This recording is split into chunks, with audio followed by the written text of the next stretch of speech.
তবে আমরা প্রত্যেক বৃহস্পতিবার একটা কালচারাল প্রোগ্রাম করে থাকি, যেটা একদম ফ্রি অফ কস্ট। যারা আমাদের পর্যটক আছেন, হোমস্টে থাকে, তারা তো থাকবেই, পাশাপাশি আমাদের রেস্টুরেন্টে ওপেন একটা রেস্টুরেন্ট, মানে ঝুলন্ত রেস্টুরেন্ট। এখানে প্রায় 200-300 মানুষ সব সময় থাকে, রাত্রে 9টা-10টা, তারা সুন্দর করে উপভোগ করে। এটা আমাদের ট্রেডিশনাল, আমরা সব কিছু এখানে উপভোগ করাই আর কি। আমাদের ঘুরতে কেনা পছন্দ করে, তবে সেই ঘোরার জায়গা যদি পাহাড় হয়, সেই পাহাড়ের সবুজ, সেই দৃশ্য, সবুজ গাছপালা, পাখির কলতান সবাই পছন্দ করে।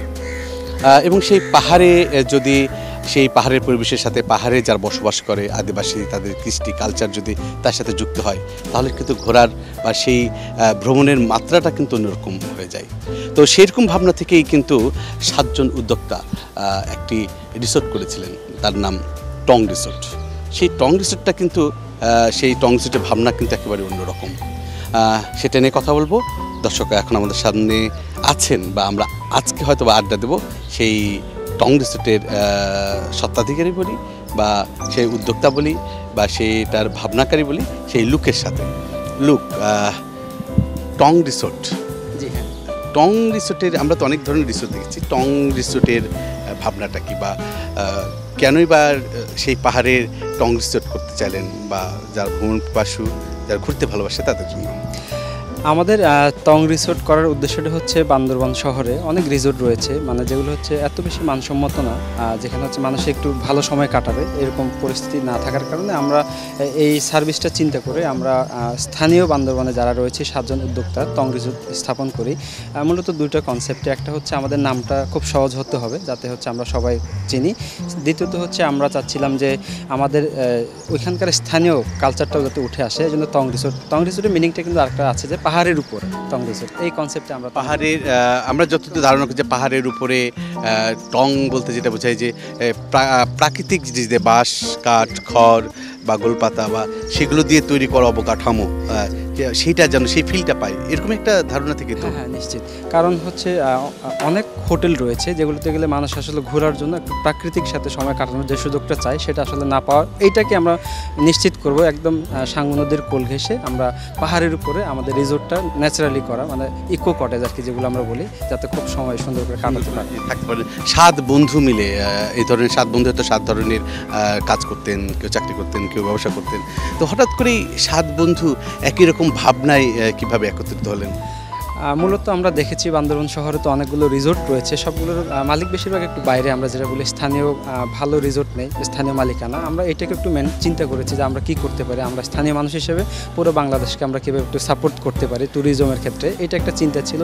আর দ্বিতীয়ত আমার পক্ষ থেকে আমি অনেক জায়গায় চাকরি করেছি, এটা একটু কনসিস্টেন্টলি একটু রিস্ক ছিল, আমি এটা চিন্তা করে আমি টং রিসোর্টের সাথে সংযুক্ত হই আর কি। টং রিসোর্টের সাথে সংযুক্ত হন, এবং যদি বলি যে শুধুই কি সেখানে একটি প্রাকৃতিক পরিবেশে থাকলো, বা প্রাকৃতিক সেই ইটা দিলেন, আবরণটা দিলেন, বা বাইরের প্রকৃতির সাথে মিলিয়ে আপনারা করেছেন, কিন্তু ভিতরের পরিবেশটা কেমন? সেখানে কি আধুনিক বা অত্যাধুনিক ব্যবস্থাগুলো যারা পর্যটন আছে তারা পাবে কি না পর্যটকরা?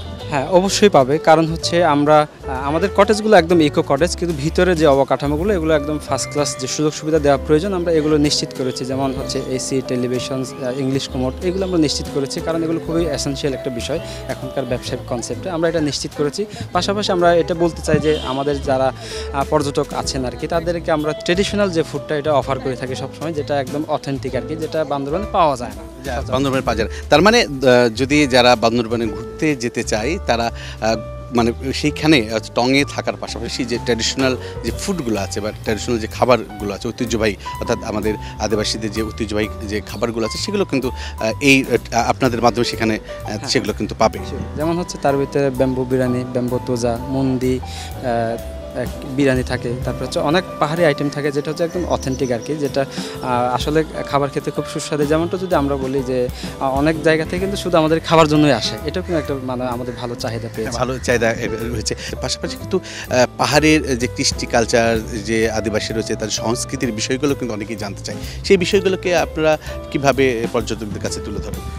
সেই ক্ষেত্রে আমরা যেটা আপনাকে একটু নিশ্চিত করব, আমরা 7 জন উদ্যোক্তাই বান্দরবান শহরের, এবং সবচেয়ে মজার বিষয় এখানে হচ্ছে আমরা প্রায় 4 কমিউনিটি মিলে আমরা কিন্তু আছি। যেমন হচ্ছে বাঙালি আছে, আমি চাকমা আছি, মারমা আছে, ত্রিপুরা আছে। তো এই ক্ষেত্রে এখানে আমরা খুব একটা সুন্দর একটা সম্প্রীতি করেছি। যেমন আমাদের ট্যুরিস্ট যারা আছেন আমরা তাদেরকে হচ্ছে কোথাও যাওয়া লাগলে ওই সাপোর্টটাও কিন্তু আমরা দিই। শুধু আমাদের এখানে থাকা না, সাপোজ কোথাও যদি নৌকা দিয়ে তারা যাবে কোথাও কোনো গ্রামে, সেই সাপোর্টটা আমরা সহযোগিতা করে থাকি। সহযোগিতা করে থাকেন। আরেকটা বিষয় যেটা থাকে যে মানুষ যখন ঘুরতে যায় তখন কিন্তু কম টাকা, অর্থাৎ আমার খরচটা কত কম হচ্ছে, তো আপনার সেই খরচের এটা কিভাবে রেখেছেন? খুব কম খরচে কি আপনাদের এখানে ঘুরতে পারবে?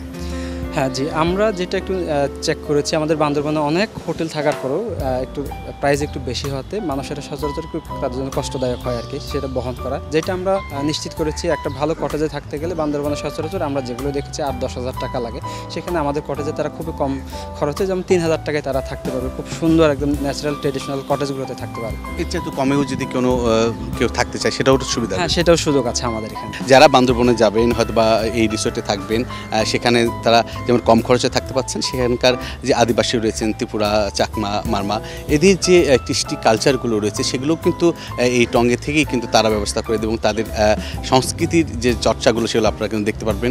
আমরা প্রত্যেক বৃহস্পতিবার একটা কালচারাল প্রোগ্রাম করে থাকি, যেটা একদম ফ্রি অফ কস্ট। যারা আমাদের পর্যটক আছেন, হোমস্টে থাকে, তারা তো থাকবেই, পাশাপাশি আমাদের রেস্টুরেন্টে ওপেন একটা রেস্টুরেন্ট, মানে ঝুলন্ত রেস্টুরেন্ট। এখানে প্রায় 200-300 মানুষ সব সময় থাকে, রাত্রে 9টা-10 টাকা, তারা সুন্দর করে উপভোগ করে। এটা আমাদের ট্রেডিশনাল, আমরা সব কিছু এখানে উপভোগ করাই আর কি আমাদের। এই যে আপনারা একেবারেই একটা ইকো রিসোর্ট করার একটা চিন্তা ভাবনা করলেন, তো এইটা নিয়ে আগামী পরিকল্পনা কি? এটা হচ্ছে আমাদের যে আগামী পরিকল্পনা। আমরা চাই বান্দরবানের নামটা যদি কেউ চিনে থাকে, সেক্ষেত্রে অবশ্যই টঙ্গের নামটা চিনবে। এটা হচ্ছে আমাদের প্রথম একটা উদ্দেশ্য। বান্দরবান শহরের ভিতরে এই রিসোর্টটাকে আমরা একদম ফার্স্ট ক্লাস যে 5 স্টার হোটেলে মানে যে সুযোগ সুবিধা দেওয়ার প্রয়োজন, আমরা আগামী 6 মাসের ভিতরে এটা নিশ্চিত। একটা বিষয় যে আপনাদেরকে আমরা পেয়েছি, কিন্তু একটি হচ্ছে যে শার্ক ট্যাঙ্কের একটা রিয়ালিটি শোর আসরে আপনাদেরকে আমরা প্রথম আপনাদেরকে দেখতে পেলাম এবং আপনাদের সেই ভিন্নধর্মী যে উদ্যোগ সেটা সম্পর্কে আমরা জানতে পারলাম। তো শার্ক ট্যাঙ্কের সাথে যুক্ত হওয়ার গল্পটা যদি বলতেন। আমরা যখন কাজ মোটামুটি শেষ করেছিলাম, তখন 3টা কটেজ নিয়ে ট্রায়াল বেসিসে আমরা প্রায় 6-7 মাস আমরা ব্যবসা শুরু করি। আমাদের কিছু ফান্ডের প্রয়োজন ছিল, সেক্ষেত্রে আমরা অনেক জায়গায় চেষ্টা করেছি, খুব ডিফিকাল্ট ছিল আমাদের প্রেক্ষাপটে ফান্ড পাওয়াটা। পরে আমরা জানতে পারলাম লাস্ট ইয়ারের 2023 সালের শেষের দিকে যে শার্ক ট্যাঙ্ক নামে একটা প্রোগ্রাম হচ্ছে, যেটা আমি ইন্ডিয়ার প্রোগ্রামটা দেখতাম, তো আমি খুব খুশি হয়েছি। পরে আমি অ্যাপ্লিকেশন করলাম ওইখানে।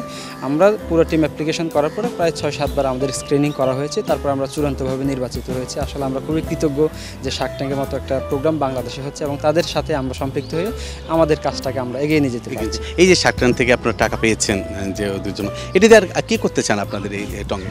আমাদের শার্ক ট্যাঙ্কের যে টাকাটা আমরা পেয়েছি ইনভেস্টমেন্টটা, সেটা নিয়ে আমরা হচ্ছে আমাদের কিছু অবকাঠামোর উন্নয়নের কাজ করব। প্লাস হচ্ছে আমাদের এখন যে রিসোর্টটা আছে, এটাকে আরও সুন্দর করে আমরা সাজিয়ে আগামী 3 থেকে 4 মাসের ভিতরে আমাদের দর্শনার্থীদের জন্য আমরা উন্মুক্ত করব। আমরা কথা বলছিলাম লুকের সাথে। লুক কিন্তু নাম লুক, কিন্তু তিনি দেখাতে চেয়েছেন যে যারা পর্যটক রয়েছেন সেই পাহাড়ের যে পরিবেশ, যারা পাহাড়কে ভালোবাসে, পাহাড়ে ঘুরতে যেতে চায়, তাদেরকে একটু ভিন্ন পরিবেশে থাকার সুব্যবস্থা করে দিয়েছে এবং যেখানে শুধু প্রাকৃতিক পরিবেশে থাকা না, সেখানে কিন্তু থাকার আধুনিক ব্যবস্থাগুলো রয়েছে। এবং যারা এই ভিডিওটি দেখছেন বা আমাদের এই কন্টেন্ট দেখছেন, তাদেরকে যদি আমরা বলতে চাই যে আপনারা যদি বান্দরবনে যান এবং বান্দরবনের সেই পাহাড়ের দৃশ্য দেখতে চান এবং কম খরচে থাকতে চান, তাহলে হয়তো আপনাদের জন্য এই কটেজটি, অর্থাৎ টং কটেজটি বা টং রিসোর্টটি আপনাদের জন্য অনেকটাই পছন্দের হবে বা আপনাদের ভ্রমণকে আরও স্বাচ্ছন্দ্য করে তুলবে। বুলবুল আহমেদ জয়, 71, ঢাকা।